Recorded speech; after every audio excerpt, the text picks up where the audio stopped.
اعوذ باللہ من الشیطان الرجیم بسم اللہ الرحمن الرحیم حکم الحمزۃ ان یلیھا الموصول عنہ فتقول الی آخرہ۔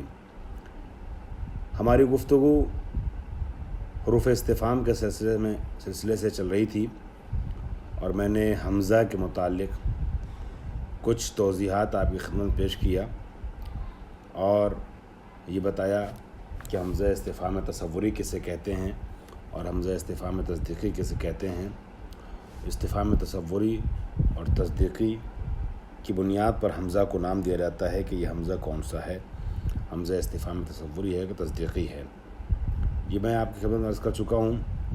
اور اس کے بعد آخری جملہ جو میں فائدہ نمبر 2 کے ذیل میں کہہ رہا تھا اور خصوصیت نمبر 4 حمزہ کی، وہ یہ تھا کہ فرمایا انہوں نے کہ حمزہ جائز ہے حذف ہو جائے، ٹھیک ہے، چاہے وہ ام سے پہلے ہو یا ام کے اوپر مقدم نہ ہوا ہو، دونوں صورتوں میں۔ مثال انہوں نے دی ما ادری بسیفن ضربتہ ام بعصا، یہاں پر بسیفن سے پہلے حمزہ مقدر ہے، محذوف ہے، حمزہ محذوف ہے۔ ما ادری اب سیفن ضربتہ ام بعصا، ٹھیک ہے، والتقدیر اب سیفین، ٹھیک۔ یا دوسری مثال قاما زیدن، کہ ہو جائے گا یہ اقاما زیدن، ٹھیک، چونکہ انہوں نے کہا تھا کہ دونوں صورت میں حمزہ مقدم ہو سکتا ہے، چاہے استفہام تصوری ہو یا استفہام تصدیقی ہو۔ دوسرے لفظوں میں یہ کہیں چاہے ام پر مقدم ہوا ہو چاہے ام پر مقدم نہ ہوا ہو۔ تو ایک مثال تو آ گئی تھی ام پر مقدم والی، ام بعصا، ٹھیک ہے، اس کے پہلے حمزہ حذف ہوا ہے، اب سیفن ضربتہ ام بعصا۔ دوسری مثال باقی تھی وہ یہ ہے، آپ لوگ لکھ لیجئے گا، قام زیدن، ٹھیک، تو یہاں پر حمزہ نہیں آیا ہے، ام نہیں آیا ہے اس مثال میں، اور یہاں حمزہ محذوف ہے، حمزہ استفہام، اور اصل میں ہے اقام زیدن۔ اب اس کے بعد آئیے نئے درس پہ آج کے، حکم الحمزۃ ان یلیھا۔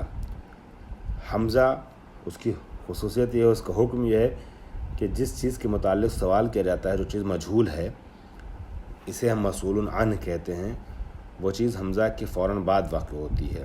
موصول عنہ یعنی جس کے متعلق سوال کرنا ہے، چاہے وہ موضوع ہو یا محمول ہو، جو کچھ بھی موصول عنہ ہے وہ حمزہ کے فوراً بعد آئے گا، ٹھیک ہے۔ فتقول، بس آپ ایسے کہیں گے ازید قائم ام امر، قائم لکھا نہیں مگر آپ اپنے ذہن میں رکھیے گا، ازید ام امر یعنی ازید قائم ام امر۔ سوال جو ہے وہ زید کے بارے میں ہے، قیام کے بارے میں نہیں ہے کہ زید کھڑا ہے کہ امر، تو جس کے بارے میں سوال ہے وہ حمزہ کے فوراً بعد آئے گا، قائم زید نہیں ہوگا ازید قائم، چونکہ سوال کہے کے لیے ہے، زید کے لیے یا امر کے لیے، تو ازید قائم، کیا زید کھڑا ہے یا امر کھڑا ہے، ٹھیک ہے۔ اور آگے بڑھیے، اقام زید ام جلسا، اب یہاں قیام کے لیے سوال، یہاں زید کے لیے سوال ہے، یہاں قیام کے لیے سوال ہے کہ زید کھڑا ہے یا بیٹھا ہے، ٹھیک ہے، تو چونکہ قیام کے لیے سوال ہے تو اب قیام پہلے آ جائے گا، اقام زید ام جلسا، کیا زید کھڑا ہے یا بیٹھا ہے۔ یا اسی کے بعد آئیے اگلی مثال، عندک زید ام فی المدینۃ، یہاں بھی زید کے لیے سوال نہیں ہے، زید کے مکان کے لیے سوال ہے، تو مکان پہلے آئے گا، جس کے بارے میں سوال ہو پہلے آئے گا، کیا تمہارے پاس زید ہے یا شہر میں ہے۔ ازیدن ضربت ام امرن، اب یہاں زید کے لیے سوال ہے، پھر کہ مفعول کون واقع ہو رہا ہے، کس کے اوپر ضرب واقع ہوئی ہے، زید پہ یا امر پہ، تو موصول عنہ جو ہے وہ پہلے آ جائے گا، حمزہ کے فوراً بعد آئے گا، ازیدن ضربت ام امرن، تم نے زید کو مارا یا امر کو مارا۔ جب یہ صحیح ہے تو ظاہر سی بات ہے اس کا اپوزٹ جو ہے وہ صحیح نہیں ہوگا، یعنی حمزہ کے بعد اگر موصول عنہ نہیں آ رہا ہے تو آپ اس کو غلط مانیں گے، جیسے کہتے ہیں فلا یقال، بس اس طریقے سے نہیں کہا جا سکتا، ولا یقال نہیں کہا جا سکتا، کیا زید قائم ام جالس، کیا زید کھڑا ہے یا بیٹھا ہے، یہاں آپ جو ہے ازید، چونکہ سوال جو ہے وہ زید کے بارے میں نہیں ہے، سوال قیام یا جلوس کے بارے میں ہے، تو اب آپ کو قیام یا جلوس پہلے لانا پڑے گا حمزہ کے فوراً بعد، زید آپ نہیں لا سکتے ہیں، ٹھیک ہے۔ اس کے بعد دوسری مثال ولا اقامہ زید ام امرون، یہ بھی آپ نہیں کہہ سکتے اقامہ زید ام امرون، کیوں؟ اس لیے کہ سوال قیام کے بارے میں نہیں، سوال زید یا امر کے بارے میں ہے کہ کون کھڑا ہوا، وقس علیہ ہے۔ اسی طریقے سے آپ باقی چیزیں بھی قیاس کیجئے۔ اب اس کے بعد ایک چیز یہ بیان فرما رہے ہیں حمزے کی قسمیں، یہ بھی آپ لوگ یاد رکھیے گا، ذہن میں رکھیے گا۔ میں نے اس کے پہلے ایک درس میں کہا تھا کہ مغنی باب اول جو ہے حروف کی جو بحث ہے اس کو ضرور پڑھیے گا، اور میں یہ عرض کروں کہ حروف کی بحث جو ہوتی ہے بہت امپورٹنٹ ہوتی ہے، عام طور پہ نحو کی کتابوں میں آخر میں آتی ہے، لہٰذا کتابیں جب مکمل نہیں ہوتی ہیں تو بہت سے طلاب حروف کی بحث جو ہے وہ آخر میں آتی ہے نحو کے کتابوں کے، تو جو حروف کی بحث ہوتی ہے وہ طلاب پڑھ نہیں پاتے ہیں، جبکہ حروف کی بحث بہت امپورٹنٹ ہوتی ہے۔ اور آپ الحمدللہ مبادی جلد چہارم کے حروف کی بحث تک آپ لوگ پہنچ گئے ہیں، تو خوش نصیب ہیں، اور اس کو توجہ سے سنیے گا، توجہ سے پڑھیے گا ساری بحثوں کو حروف کی۔ اور گزشتہ سیمسٹر میں جو دروس ہم نے دیے اس میں کچھ امتحان میں کچھ بحثیں آئی تھیں حروف کی اور بھی چل رہی ہیں، ان تمام بحوث کو بہت اچھے طریقے سے اپنے ذہن میں بٹھائیے گا، چونکہ یہ وہ چیزیں ہیں کہ جو تجزیہ و ترکیب میں یا عبارت کے سمجھنے میں بہت ہی مددگار ثابت ہوتی ہیں۔ انہی حروف کی بحثوں میں سے ایک حمزہ کی بحث ہے۔ حمزہ تو آپ نے حمزہ استفہام تو پڑھ لیا، لیکن یہ اس کا اصلی اور مشہور معنی ہے۔ فرماتے ہیں حمزے کے 7 معانی اور بھی ہیں، ان معانی کو آج کے درس میں بیان کر رہا ہوں۔ بہت توضیح سے، بہت وضاحت سے، بہت تفصیل سے نہیں پیش کر رہا ہوں، لیکن اتنا پیش کرنا چاہوں گا کہ جس میں بات واضح ہو جائے۔ پہلا معنی فرماتے ہیں ان الحمزۃ تخرج عن حقیقت الاستفہام، حمزہ استفہام حقیقی کے لیے آتا ہے، لیکن کبھی کبھی حقیقت استفہام سے حمزہ باہر نکل جاتا ہے، یعنی استفہام حقیقی کا معنی نہیں رکھتا ہے۔ سوال استفہام حقیقی یعنی طلب فہم، تو اصل معنی تو استفہام کا یا حمزہ استفہام کا یہ ہے کہ طلب فہم ہو، سوال کیا جائے سمجھنے کے لیے، لیکن کئی بار ایسا ہوتا ہے کہ استفہام ہوتا ہے مگر سمجھنے کے لیے نہیں ہوتا، طلب فہم کے لیے نہیں ہوتا، اس کا مقصد کچھ اور ہوتا ہے۔ فَتَّرِدُ لِسَبْعَةِ مَعَانٍ، تو جب استفہام غیر حقیقی کے لیے حمزہ استعمال ہوتا ہے تو 7 معنی ہوتے ہیں، 7 موارد ہیں۔ پہلا مورد التسویہ، التسویہ یعنی بتانا یہ چاہتے ہیں کہ جن 2 چیزوں کا تذکرہ ہو رہا ہے حمزہ کے بعد، یہ دونوں چیزیں جو ہیں برابر رکھتے ہیں، ترجیح نہیں رکھتی ہیں کسی بھی اعتبار سے۔ جب برابری کو سمجھانا ہوتا ہے، 2 چیزوں کی مساوات کو سمجھانا ہوتا ہے اور وہاں حمزہ استعمال ہوتا ہے تو اس حمزہ کو حمزہ تسویہ کہتے ہیں، مساوی ہوتے ہیں، جہاں دونوں وہ چیزیں کہ جن کے بارے میں حمزہ کے ذریعے سے سوال ہو رہا ہے، ٹھیک ہے، حمزہ استعمال کر کے جن چیزوں کے بارے میں جملے میں گفتگو ہو رہی ہے وہ دونوں برابر ہیں۔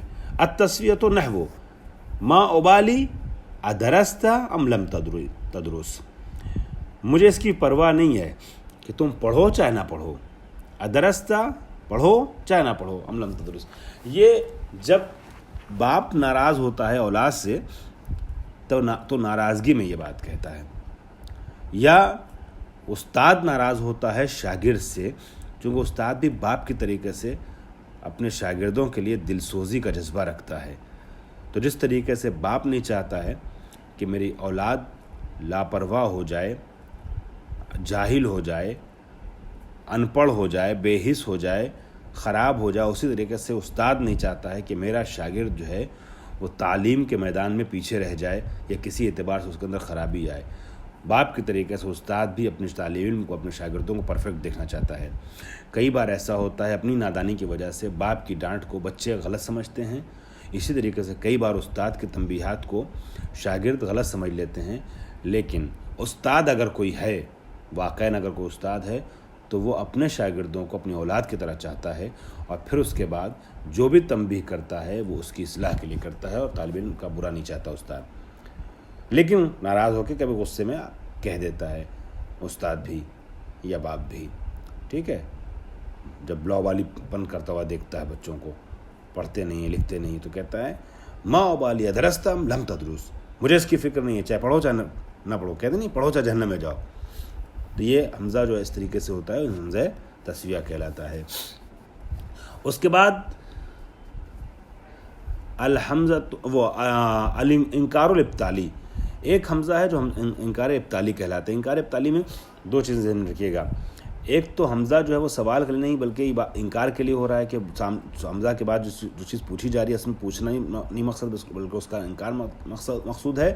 دوسرے یہ بھی سمجھانا مقصود ہے کہ یہ جو بعد میں چیز ہے یہ باطل ہے، اس کو جہاں انکار بھی ہو اور بعد میں جو چیز ہے اس کے بطلان کو بھی ثابت کرنا ہو، وہاں حمزہ وہاں انکار ابطالی بولتے ہیں. اور جہاں انکار ہو اور بعد والے عمل پر توبیخ ہو، نصیحت ہو، ٹھیک ہے، تو اسے انکار توبیخی بولتے ہیں. تو حمزہ انکاری یا استفہام انکاری دو طریقے کا ہوتا ہے، یا انکار ابطالی ہے یا انکار توبیخی ہے. دونوں کا فرق ابھی مثال سے واضح ہو جائے گا، اور میں نے ویسے کلیئر کیا ہے. ابطالی میں یہ ہے کہ انکار بھی مقصود ہے اور سامنے بعد جو عمل ہے، جس عمل کے بارے میں گفتگو ہو رہی ہے، اس کا ابطال بھی مقصود ہے کہ یہ باطل ہے. اور انکار توبیخی میں کیا ہے، انکار مقصود ہے اور یہ مقصود ہے کہ سامنے والے کی مذمت کی جائے، توبیخ کی جائے. ٹھیک. انکار ابطالی آپ لوگ چاہیے تو لکھ لیے کہ حمزہ کے بعد والا قابل انکار بھی ہے اور ادعائے مدعی کو باطل قرار دیتا ہے. ٹھیک ہے. اس کے بعد انکار توبیخی میں کیا ہے، انکار ہمراہ مذمت فاعل، ہمراہ مذمت فاعل فعل، یعنی انکار حسن عمل. انکار عمل نہیں ہے، عمل تو سامنے میں کیا، انکار حسن عمل ہے. مثال دیکھیے گا بات اور واضح ہو جائے گی. الستم خیر من رکب المطایا، کیا تم لوگ ان میں سے نہیں ہو جو لوگ چوپائے پہ سوار ہوتے ہیں، راکب ہیں، ہے نا، ان میں سب سے بہتر نہیں ہو، ان میں سب سے بہتر نہیں ہو. تو یہاں انکار ابطالی ہے، یعنی یہ کہنا چاہ رہے ہیں کہ جو تم سمجھتے ہو کہ اس میں سے نہیں ہو، غلط سمجھتے ہو سب سے بہتر ہو تم. ٹھیک ہے، سب سے بہتر ہو. دوسری مثال میں آپ کے سامنے عرض کروں قرآن کی کہ افاسفاکم ربکم بالبنین، کیا تم کو خدا نے اولاد کے طور پہ قبول کیا ہے، بیٹے کے طور پہ منتخب کیا ہے. سورہ اسراء کی آیت نمبر 40 ہے. افاسفاکم صفی سے بنا ہے، افاسفاکم مصطفیٰ ساتھ سے ہے یہ. افاسفاکم ربکم بالبنین، کیا اللہ نے تم کو بیٹوں کے طور پہ، اولاد کے طور پہ منتخب کیا، قبول کیا ہے. کیا خدا نے کہا ہے کہ تم اس کے بیٹے ہو. ٹھیک ہے. تو یہاں پر باطل بھی ہے اللہ کے لیے بیٹوں کا تصور کرنا، اور انکار بھی کیا جا رہا ہے کہ اللہ نے ایسا نہیں کہا ہے. ٹھیک ہے.